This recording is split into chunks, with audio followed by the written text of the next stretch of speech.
Hola, Dios les bendiga a todos, sean bienvenidos a nuestro programa Ministerios de Fe. Quien les habla es el pastor Marcelo Parrelia y hoy estamos con una invitada especial desde Cuba. Estoy hablando de la pastora Dailín Bonachea y ella nos va a traer una palabra abençoada, una palabra bendecida para todos nosotros. Amén. Sea bienvenida, pastora, ¿cómo está usted? Amén. Dios les bendiga a todos los hermanos del canal y los saludamos desde Cuba y deseamos que tengan un día bendecido y próspero. Gracias, pastora. Cuéntame cómo era su vida antes de conocer a Jesús. Bueno, pues mi vida antes de conocer a Jesús era una vida como la mayoría de las personas, una vida un tanto desordenada, un tanto complicada, conflictiva. Yo era una persona violenta, una persona que no tenía muchos estatus morales de ningún tipo, y vivía así como todas las personas que están sin Cristo, que no tienen orden en su vida, ni en su casa, ni en su familia, ni en su matrimonio, ni en nada. Y eso me costó mucho, y una insatisfacción grande tenía yo en mi vida, pero no me daba cuenta qué estaba causando esa cosa que yo sentía, que no me sentía satisfecha con nada de lo que hacía, con ninguna circunstancia ni favorable ni desfavorable que se me presentaba. Yo me sentía contenta ni me sentía satisfecha. Y así en ese desorden fue que conocí al Señor. ¿Cómo fue que le predicaron la palabra? ¿Cómo escuchó la palabra usted? A ver, yo empecé a leer las Escrituras mucho antes de que me predicaran la palabra. Y ¿qué pasó? Que un día que me crió a mí desde pequeña, con la familia se enfermó. Y dijo que tenía 3 meses de vida. Empezamos a ir a curanderos, santeros y todo ese tipo de cosas. Y dimos con un santero que dijo, no, ella tiene una cosa mala en el estómago, ella no va a vivir, ella siéntala ahí en una sillita para que sus últimos días los pase tranquilo. Entonces, en ese proceso tan doloroso que estábamos viviendo con ella en su enfermedad, porque la enfermedad surge producto de una culebrilla que le sale en la parte abdominal y le afectó el sistema digestivo.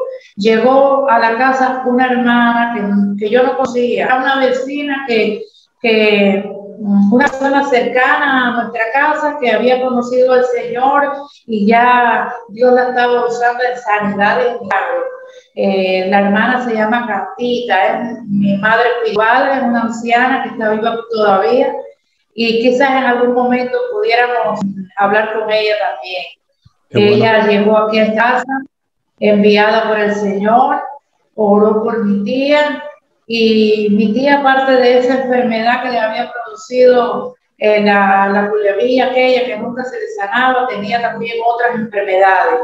Y yo le doy gracias al Señor porque saliendo de esa persona de mi casa, de haber predicado la palabra a todos nosotros, ya en la puerta yo creo que el primer milagro aconteció.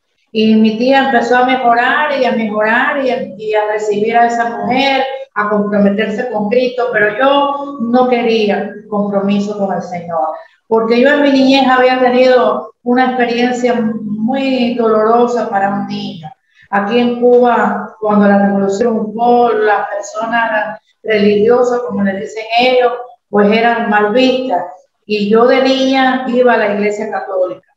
Entonces, cuando en la escuela fueron a repartir las pañoletas para que los niños se iniciaran como pioneros, que es un proceso que hay aquí en este país, pues a mí no me dieron la pañoleta porque yo era religiosa.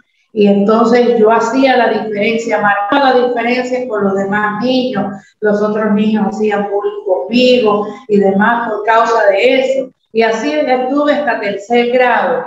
En ese tiempo nunca yo, por causa de no tener la pañoleta, dejé de ir al catecismo y esas cosas que usted sabe que la Iglesia Católica hace, pero sí me fue muy doloroso. Al 3er grado ya me dieron la pañoleta, después fui creciendo, dejé de ir al catecismo, me aparté de la iglesia, nunca más fui, y ese trauma de mi niñez pues me hacía rechazar todo lo que tuviera que ver con Dios. Aunque ya yo estaba leyendo la Biblia, hasta que un día Dios propició el encuentro y el Espíritu Santo me tocó profundamente. La otra cosa que hizo mucha fuerza en mi vida fue la palabra. Yo cuando llegué a Proverbios de Salomón y al libro de Eclesiastés y me puse a estudiar esos libros, yo decía, ciertamente este libro no es un libro común, no es un libro normal, porque estas cosas que dicen aquí, ¿cómo es que un libro que hace tanto tiempo que fue escrito tiene tantas verdades y tantas realidades que son tan aplicables a estos tiempos en que estamos viviendo? Y eso tocó mi vida de una manera muy profunda hasta el día de hoy. Para mí la palabra tiene un significado muy reverencial, muy especial, porque yo sé que cuando yo abro la Biblia, Dios habla a mi vida, y aunque a veces no entiendo de pronto lo que me está diciendo, siempre al final el Espíritu Santo trata conmigo y me hace ver las verdades espirituales. Entonces así empecé a caminar yo con el Señor y le agradezco profundamente a esa hermana amada que me ayudó mucho, que cuando yo no quería, en realidad no quería acercarme a Dios, aunque fui tocada, aunque entendí, no quería, hice mucha resistencia y ella tocaba mi puerta y me decía, ay, vine a buscarte para que vayas conmigo a la iglesia. Y yo le decía, ay, no, pero yo no voy a ir. Y entonces ella me decía, ay, pero mira, ya todos los hermanos se fueron y ahora yo me tengo que ir sola. Y me hacía así de esa manera y me daba pena con ella. Entonces me iba y así, en la casa de Dios fue donde yo fui recibiendo ese toque que afirmó mi vida y afirmó mi paso en el Señor. Y le doy muchas gracias a Dios porque a partir de ese momento en que yo me empecé a comprometer con el Señor, mi vida cambió. Tuve muchas luchas al principio, muchas pruebas, me pasaron muchas cosas, mi familia, mi hija, yo era madre soltera, con dos ancianas que tenía que cuidar, una niña pequeña, un contexto muy adverso económico, pero Dios siempre estuvo ahí para fortalecerme, para ayudarme y para empujarme caminando hasta el día de hoy, el Señor está en su camino. Qué interesante. ¿Cómo sintió usted el llamado para el servicio, para predicar la palabra? ¿Cómo se instruyó usted para hoy día ser una pastora, no? Bueno, yo quiero decir que a mí me fue un motivo de tan gran gozo. El Espíritu Santo llenó de gozo mi vida desde el principio y yo sí, desde el primer momento, con mucha pena, con mucha tiempo, pero sentí el deseo de... O sea, tuve un tiempo que uno de mis familiares estuvo ingresado al hospital y yo me acuerdo que yo entré al Evangelio fumando y yo empezaba a predicar en aquellas salas de aquel hospital y cuando la hermana Candita venía a visitar a mi enfermo, le daba pena porque yo mi cigarro en la mano la llevaba a esta cama, la llevaba a la otra, la llevaba a la otra. Pero era tanto el fuego que yo tenía que no importa, a mí, yo decía, había personas que me decían, pero bueno, tú estás fumando, los cristianos no fuman. Y entonces resulta que yo les decía, bueno, sí, es verdad, pero yo todavía estoy empezando y ya Dios me ayudará a mí a vencer esta atadura que tengo. Y así mismo fue, Dios me libró de eso hasta los días de hoy y le agradezco mucho al Señor por eso. Y entonces, pues nada, desde la primera vez que yo vi a una persona predicando, la primera persona que yo vi predicando fue una muchacha que se llama María Castro. Ella es muy buena predicadora y estaba dando una célula, porque en Cuba las iglesias, como no tienen espacio para reunirse, se reúnen mucho en casa. Una como la nuestra, que ya tiene un local amplio, y otras en las salas de las casas nos reunimos a compartir la palabra. Y ella estaba predicando tan entusiasmada y tan emocionada, y yo dije, Señor, yo quiero eso, yo quiero ser como es ella. Y ese fue mi llamado, salió del deseo del Señor, así que lo fue en mi corazón, y ahí empecé a caminar y empecé a tratar de santificar los pasos que debía, bautizarme, hasta que ya yo en el Señor. Lo primero que hice fue trabajar con una hermana que se llama Yamilá, que fue quien me ayudó, que es el trabajo misionero dentro de la ciudad. Y mucho con esa hermana que me predicó, ella fue muy importante en mi vida, en mi crecimiento espiritual. Ella me condujo en lo que es el ayuno, la vigilia, lo que es el ministerio de liberación, la sanidad, esa dimensión espiritual de la fe que no es común muchas veces en el mundo evangélico, pero que ella estaba llena de todo eso sobrenatural, y eso me lo ministró a mí, y así fuimos aprendiendo. En aquel tiempo había un avivamiento en Cuba y era necesario aprender en el tiempo. No podías tú detenerte, ni había escuelas, ni institutos bíblicos. Todo eso vino después, pero en el momento lo que había era que salir a la calle, hacer visitas, orar por los enfermos y cosas, y eso era lo que hacíamos en realidad. Hay mucho rechazo para salir a predicar en la calle. ¿Cómo ustedes predican? ¿En los hospitales, en las calles? ¿Se permite, siendo un país comunista, predicar la palabra? Bueno, en la época que yo me convertí había muchas restricciones y constantemente cerraban las iglesias, y había que cerrar una iglesia y en una casa. Iglesia, yo me refiero a iglesias en las casas, como la época del libro de los Hechos. En Cuba es un reflejo del libro de los Hechos en muchos aspectos. En el aspecto de la ayuda entre los hermanos, en el aspecto de la afinidad, de la hermandad entre los hermanos de liberación, en sobrenatural. Hay mucha experiencia sobrenatural en Cuba, porque al haber tantas carencias, pues hay que recurrir a la fe para poder resolver hasta las cosas más insignificantes. Y en el tiempo en que yo me convertí, sí había mucha restricción en cuanto a eso, y cerraban una casa y nos íbamos para otra, escondiditos allí, y no permitían hacer proselitismo. Pero después las cosas empezaron a cambiar, y ya en estos momentos normalmente usted puede repartir tratados, usted puede hablar de las personas, puede hacer el trabajo con más libertad, aunque todavía el problema de las iglesias sigue latente. Yo creo que en medio de todo esto ha sido permisión de Dios este asunto de que no autoriza a hacer nuevas iglesias, porque eso, usted se imagina la cantidad de recursos que se necesitan para construir una iglesia con todas las de la ley.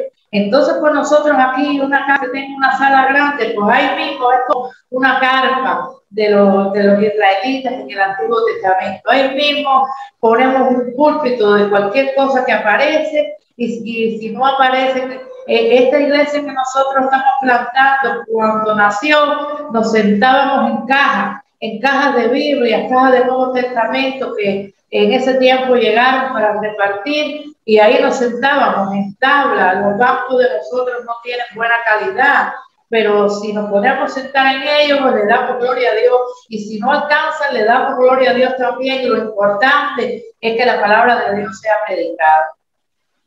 Qué bueno, qué bueno. Dios está obrando en todos los países. Hace poco tiempo estuve haciendo una entrevista al pastor Jacinto, de su esposo. ¿Cómo se conocieron? Bueno, ese es una historia.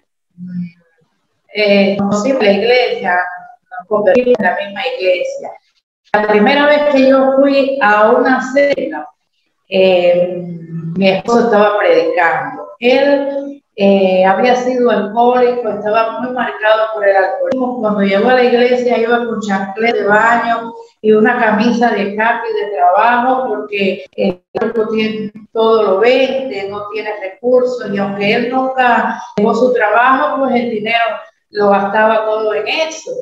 Y muy emocionado, él cogió la Biblia y decía: hermano, eso no se me olvida nunca. En cada botella de ron, hermano, hay un demonio. Hermano, aléjese de eso, que yo sufrí mucho y me ha costado mucho poder dejar eso. Mi vida se convirtió en un infierno, y mira el accidente que tuve en una mano, que él se hirió por causa de un estado de embriaguez fuerte que tenía. Y yo llegué recién llegada, yo no sabía nada. Y yo decía: pero este hombre está loco, que está diciendo que hay un demonio en cada botella de ron. Eso no es verdad. Ese fue mi encuentro con mi esposa. Ya después empezamos a conocernos en la iglesia y a hacer equipo de trabajo. Nunca en ningún momento, bueno, él dice que él sí me vio y eso, ¿no? Pero yo en realidad nunca, cuando yo me convertí, yo lo que quería era servir al Señor, a mí nada más me interesaba. Y empezamos a trabajar en campos misioneros. Mi esposo es una persona que ha abierto muchas misiones y yo pues abrí también algunas y colaboré con él y él conmigo.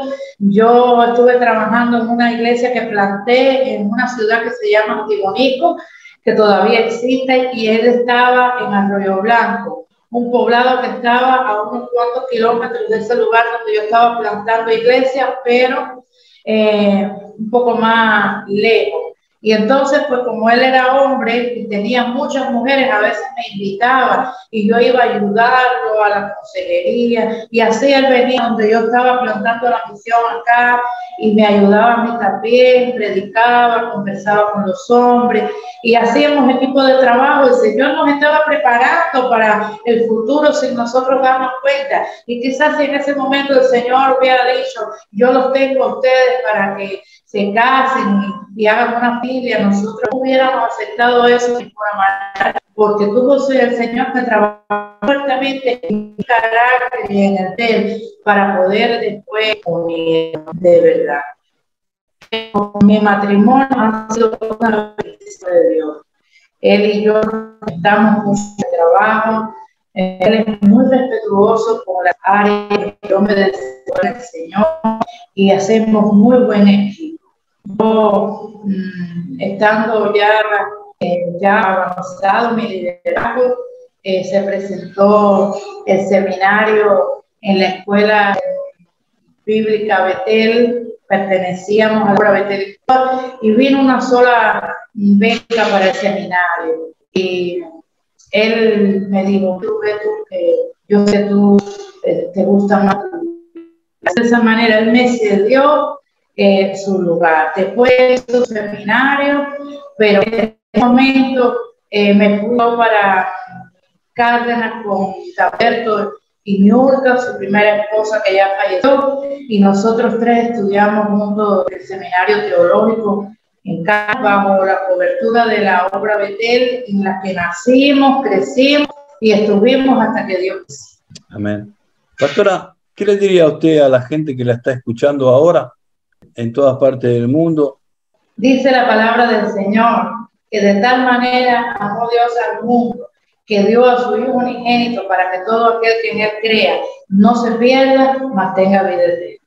Entonces Jesús está con su corazón abierto y dispuesto para ti, como mismo lo abrió para mi vida. Y el Señor tiene palabra de aliento, tiene consuelo, tiene todo lo que tu alma necesita para vivir una vida plena, para llenar ese espacio que tú necesitas y que estás añorando que sea lleno. Solamente el mensaje de Jesús, solamente su palabra, solamente el amor que desprende el Señor para todas las vidas que se acercan a Él puede llenar ese espacio, puede ayudarte, puede ministrarte y puede ayudarte a alcanzar plenitud de vida. No le temas al Evangelio, no le temas a la vida, porque con Cristo somos más que vencedores. Él es nuestro ayudador, Él envió al Espíritu Santo, que es nuestro consolador y es nuestro pronto auxilio en medio de las tribulaciones. Él está allí para ti en todo momento, para ayudarte, para animarte, para alentarte y para, aunque tú no lo creas, poner su mano milagrosa en la solución de tus problemas. Si estás enfermo, ven a Jesús. Si te sientes triste, ven a Jesús. Si tu vida está en soledad porque has perdido tu pareja, has perdido tu relación, pues ven a Jesús. Porque no hay mayor amor que el de Cristo, ni hay mayor consuelo que el de Cristo. Si tú estás pasando por situaciones conflictivas en familia, si tus hijos están caminando de una manera que están desperdiciando su juventud. Ven a Jesús y refúgiate en Él. Tú verás cómo cada cosa, cada paso que tú des va a ser bendecido. Nunca te vas a sentir solo, y aunque las pruebas vengan a tu vida, siempre la paz del Señor va a estar contigo. Hermano, que Dios te bendiga grandemente en este día y que la gracia de Dios esté contigo. Gracias, pastora, por sus palabras. Gracias por esta entrevista. Que Dios le bendiga ricamente. Usted ha enriquecido este programa con su testimonio, y Dios está obrando a través del mundo, a través de los testimonios. Estamos levantando testimonios de las cosas que hace Dios en los corazones, cómo transforma vidas. Dios es real, Dios es un espíritu de amor. Ese espíritu de amor fluye en los corazones. Ese espíritu de amor pasa de vida a vida, porque lo vamos compartiendo con nuestras oraciones. Querido amigo que nos estás escuchando, quiero pedirte que te dejes usar por Dios y que compartas en tus redes sociales con amigos, que compartas a otras personas que necesitan escuchar que Dios es real. Que Dios te bendiga ricamente. Te saluda tu amigo, el pastor y apóstol Marcelo Parrelia, desde aquí, de mis oficinas en Río de Janeiro. Paz de Jesús.